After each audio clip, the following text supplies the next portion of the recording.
Happy New Year, Season 3, Episode 9, Green Effect Podcast, first one of 2023.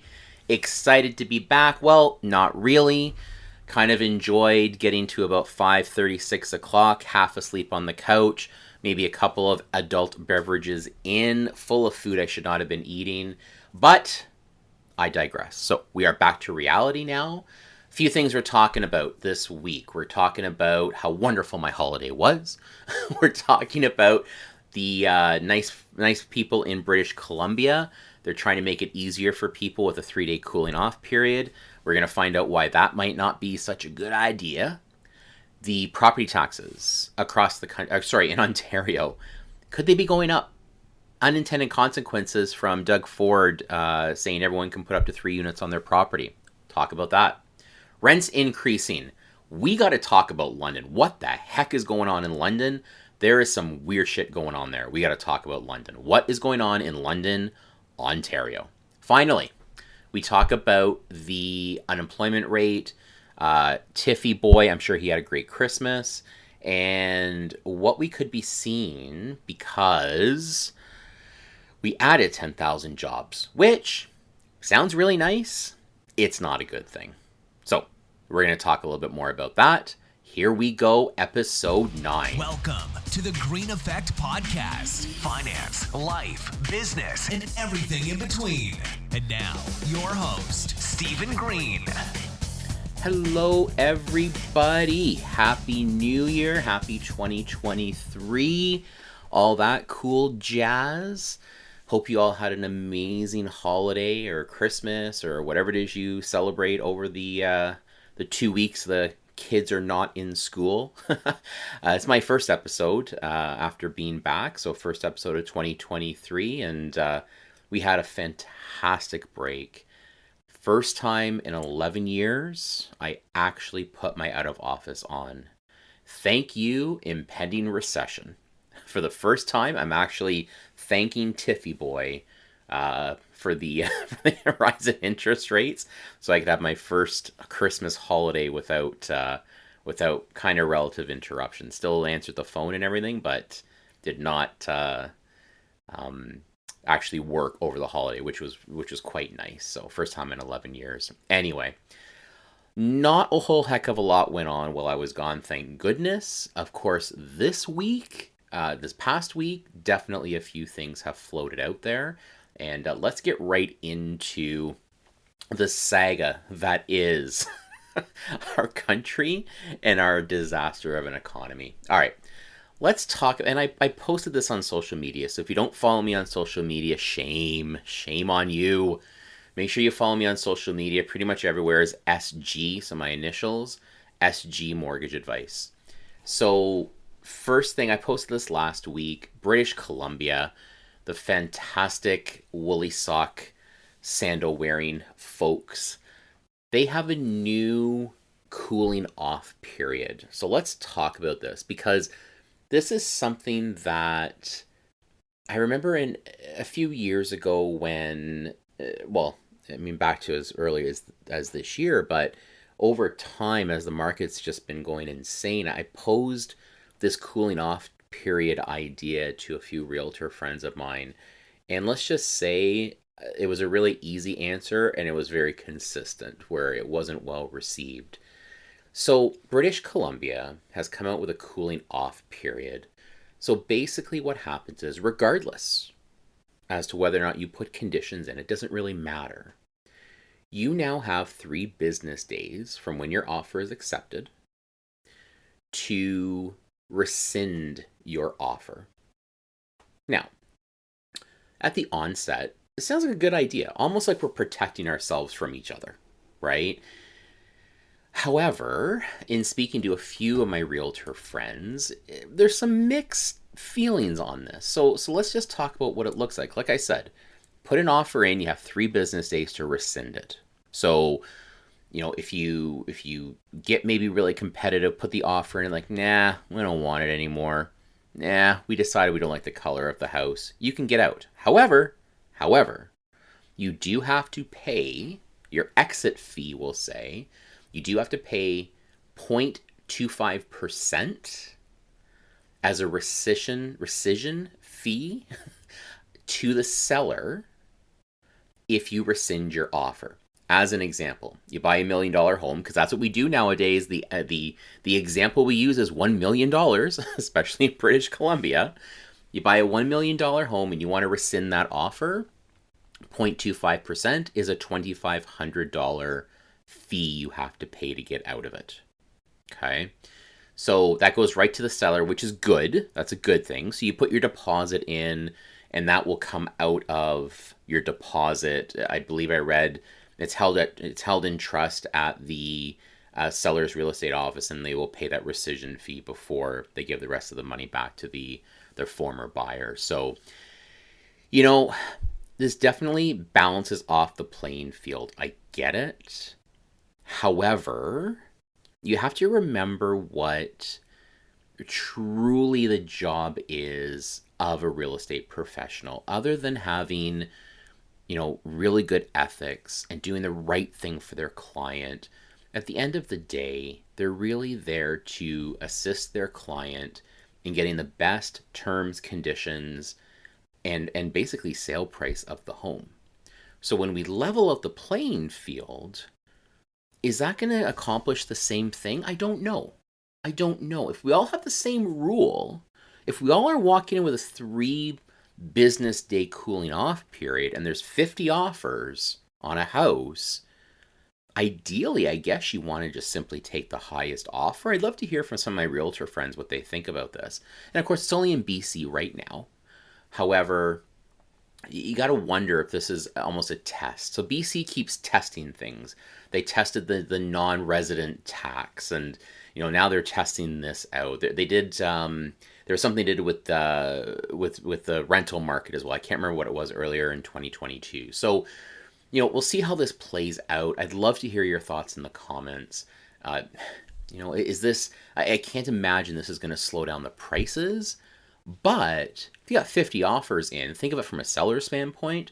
If you have 50 offers in and all of a sudden this one backs out, you got to start this whole process all over again. Realtors, I'm very sure, are not going to like that, right? It's an easy out for someone who got very competitive. You go into this and you're one of 50 offers. You go with a crazy offer and you find out you're way over everybody else. Maybe all of a sudden you say, well, that was 200,000 more than the other guy. Forget that. Take my money. I'm out of this offer. I don't have to worry about not closing. So see what happens. Let's hear your comments down below. But more to come for sure on this. So when you put yourself out of office for the Christmas break, you get to talk to people. It's kind of crazy.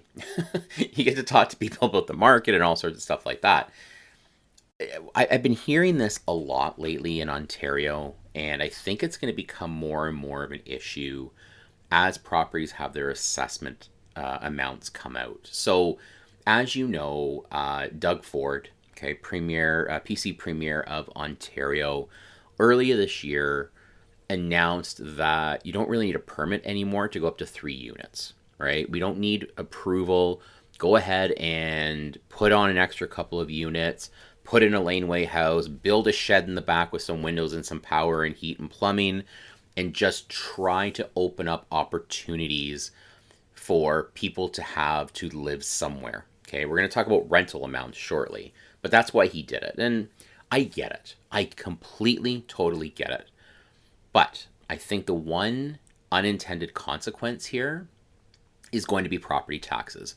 You have to remember, municipalities earn or bring in revenue only 2 ways: property taxes and user fees. If you go back to season 1, probably episodes in 2019 or so with this podcast, I had both the mayor of Waterloo and the mayor of Kitchener on my podcast. And we talked a lot about that. That's how they get their money. That's the only 2 ways they get their money.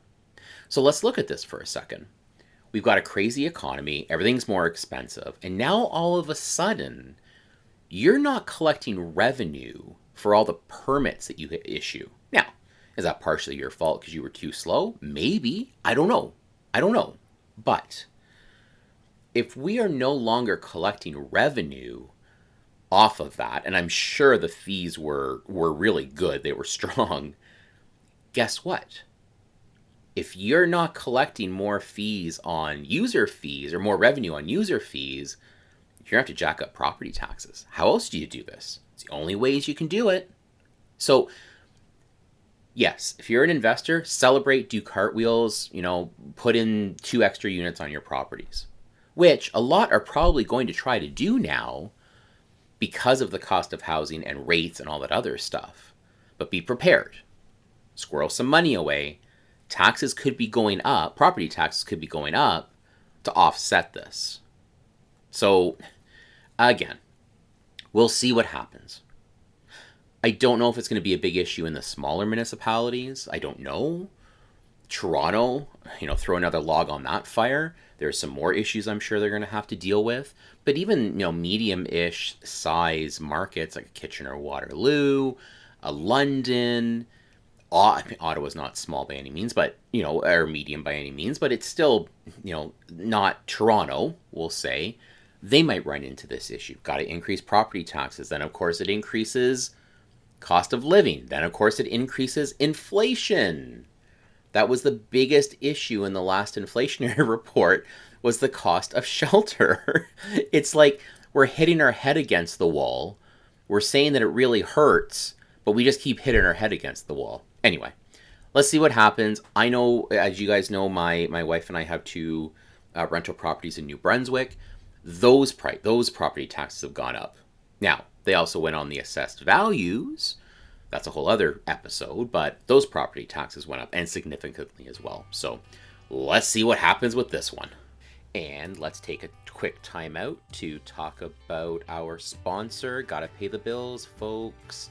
Top Consulting is the newest and greatest in your business growth plan. Top Consulting brings a combination of individual goals, accountability, and the most important thing always forgotten about, execution, and combines them with what your business goals are. It's not as simple as here's my goal, go get it. It's about what is the goal? Is it the right goal? What does the goal look like? How are we going to get to the end result? Top Consulting, we start at the end and work our way back, making sure we have proper milestones and execution timelines for you to get where you are right now with your business, right to that end goal that starts at the beginning. Top Consulting, make sure you visit topconsulting.ca, where you can get some great information on our programs, complimentary webinars, and hey, don't take my word for it. Have a look at the homepage for real client testimonials. Oh, and just to make sure you really do go to the website, make sure you mention the Green Effect podcast and you get 25% off the introductory fit assessment. Go get them. On the topic of inflation, who wants to talk more about inflation? I love talking about inflation. Inflation. Isn't this fun? Let's talk about inflation, right? The only things holding up inflation right now, and I'm sure someone who wears a suit and tie with an economics degree will disagree with this and give me more details, but the only things that are really propping up this inflation problem right now is shelter costs, which we're pretty much doing to ourselves, so whatever, and of course, food. Well, food's a little expensive right now. Did everybody see this past week the expose? I've used that word quite a bit on the show. The expose of Loblaws in Toronto. I guess someone took a picture of 5 regular-sized chicken breasts at like $37. And it was the chicken without the steroids and whatever, but 5 chicken breasts at $37. I remember seeing that in the store before. That maybe ran you 20 because, you didn't want the steroids or whatever. But $37 for 5 chicken breasts, okay? You cannot tell me that's inflation. Give me a freaking break. That is them jacking it up on us. Let's call a spade, folks. Seriously, okay? So those are really the only two things propping up inflation. So here's the third thing for you now that I mention it. So just this past week, the unemployment numbers came out. And it went down to 5% from 5.1%. We seem to like to do things in very small increments. 0.1, 0.2, just a little bit, just to piss us all off. Anyway, unfortunately, so I guess the employment rate went down 0.1, but we actually gained 104,000 jobs. Whatever. The bottom line is, companies, if you're a business owner, stop hiring people. Seriously. Okay, start firing people. Don't give people jobs. Okay? We added 10,000 jobs in the economy last month. Okay? Guess what, kids? That whole 0.25 interest rate increase we were hoping for, it probably just went up to 0.5. So, if we all can do something, because this is what Tiffyboy wants. He's said it in a couple of interviews. Stop hiring people. We need more homelessness. Okay? We need people to stop enjoying their lives. Stop buying $37 chicken. Okay? No $37. Let me just work out the math here on that. Okay? So $37 for 5 chicken breasts before tax. Plus, what's the tax in Ontario? Is it 13%. So those 5 chicken breasts were $41.81. Divided by 5. Okay? Stop buying a breast for $8.36. Just stop. Okay? That's it. Start walking to work. Do not buy gas. Don't buy an electric car because that's just bad for the environment. Like on the topic of damned if you do, damned if you don't. Okay? Isn't this crazy?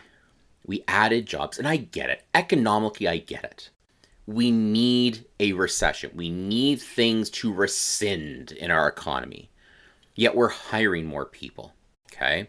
I hope you realize I'm being sarcastic when I say start firing people, don't hire people, stop doing that. I hope you realize I'm being sarcastic.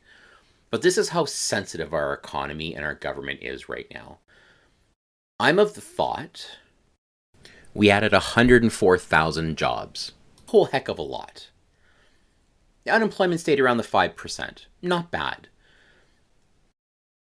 When do we sit here and say, we ain't getting to 2%, folks, on inflation?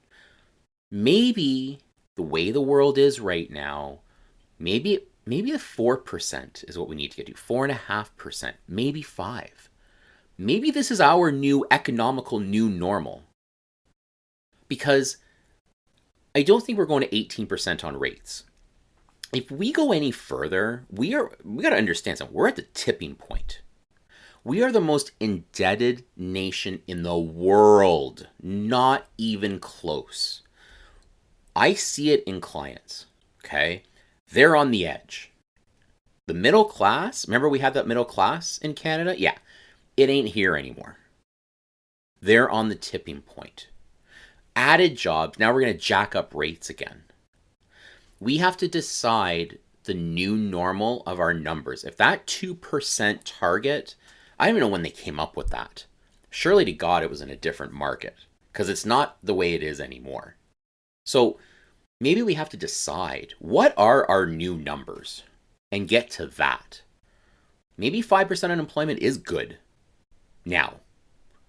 Maybe 4% inflation, 5% inflation is good. Let's aim for that instead. So I think someone's gonna have to blink first here, because whatever they're doing is not working. And let's not kid ourselves as well, folks. I think when part of this is we have too much money. People have saved up too much money, and it's causing problems. When you have money and you can prop this up, you can prop up a complete 400 basis point increase to your interest rates. This is a problem. Have you guys tried to buy a car? I haven't, thank God. But I heard this story. Hey, listen, I roll in a Hyundai, all right? Yes, it's the Palisade. I got 2 dogs. I'm a big guy. I like big car. I need a big car. But I got a Hyundai, all right? Not rolling in anything more expensive than that. I just got the most reasonable, economical, third row seat SUV I could find. So I'm at the dealership getting an oil change or whatever. And I'm talking to one of the sales guys. And he was telling me that there's still a delay in new cars. Like the waiting list is still huge to buy a brand new car. But he said, here's the problem. When that tractor trailer shows up, the car carrier, whatever they call it, he's like, nobody wants to go and help. Because he said, what they have to do is they have to unload the car and call the client and say, yeah, the rate isn't 2.99 on your loan anymore. It's now 7.99. And he's like, people are backing out. They're like, forget it. Keep the stupid car. So we have too much savings out there. And he also did say people need cars. So it's not everybody saying, keep the keys. I don't need your new car anymore. But we have savings to prop this up if we need to, right? People are saying yes. I shouldn't say not everyone's saying no, but he's like, people aren't enjoying those conversations. Yeah, your interest rate's going up a lot because they can still afford it, but it's their savings that's going up in smoke. And that's at the end of the day, that's what partially the Bank of Canada needs. They need you to blow your money, get it out of your wallet and stop saving because it's propping up this economy. So just remember that, okay? That money you save, the money you've made, they need us middle class folks in a certain spot. Not comfortable, but I don't think they want us to be poor. Let's see what happens going forward. Finally, last thing to talk about. And if you listen to my podcast, I believe I'm going to release this on Wednesday, second week of January, which I believe is either just before or just after I post on my social media. Again, remember, SG Mortgage Advice on pretty much all the social media platforms. I'm going to be posting a graphic that is kind of crazy. So, it's not totally crazy, there's one crazy part about it. So I'm going to be posting the chart that shows the change in average rent in certain cities, okay, in select cities. So the percentage change from November 2021 to November 2022. The usual suspects are on here, folks, okay? So Vancouver increased 24.3%. Halifax, I think Halifax has some issues going on down there. Halifax 24.2%, Toronto 23.7%, Calgary, who was I think they were the last, they still are there, but they're the last community that has had actual house prices go up, okay? And then it kind of falls off. Victoria's 14.9%, Ottawa's 13.7%. Nationally, rents have increased 12.4%. But here's the kind of the weird part, the one anomaly here. What the hell is going on in London, Ontario? They are at the top of the list, and it is not close. They have had a year-over-year rent increase of 27.9%. When you are winning this race and you're ahead of the usual suspects like Vancouver, Toronto, and Halifax, what is going on in London? So, listen, I work out of the London market. I'm not too sure what's going on. I'm going to post on social media asking anyone who knows London well enough to be able to say what's going on. But long and short, folks, rent's going up everywhere. It's going up everywhere. We have the ma and pa type real estate investors. Their rates are going up. Their expenses are going up. Everything is going up. Guess what? Rent's going to have to go up too. And then, of course, you get the other domino effect problem where you raise the rent, you raise the cost of your housing through higher prime rate increases, and then inflation goes up even higher because of shelter cost increase. Where does this hot flaming circle, I haven't sworn yet, this big hot flaming circle of shit stop? Because we got to get to this point where this stops, okay? My friends in London, Ontario, beautiful London, Ontario, if you know why your rents have gone up so darn much from November 2021 to November 2022, Post it in the comments. Let me know. I need to know what the heck's going on in London. Strangely enough, Kitchener-Waterloo's not even on this list. So what the hell's going on in London? All right, that's all I got for everybody today. Great to be back. I'm excited. It's going to be a fantastic month. I'm excited. It's great to be back. It was nice to have a break, but it's also great to be back as well. So any questions, you guys know where to find me. Shameless plug. Instagram, all the social media, TikTok, SG Mortgage Advice, hit me up. If you love my amazing sense of humor, my sparkling personality, a 5-star review, and some wonderful warm comments about how wonderful the podcast is would be incredible. Thank you. We will see you next time. Thank you for listening to the Green Effect Podcast. Subscribe to this podcast on iTunes or Google Play so you catch the next episode. And don't forget to leave a review. Much appreciated.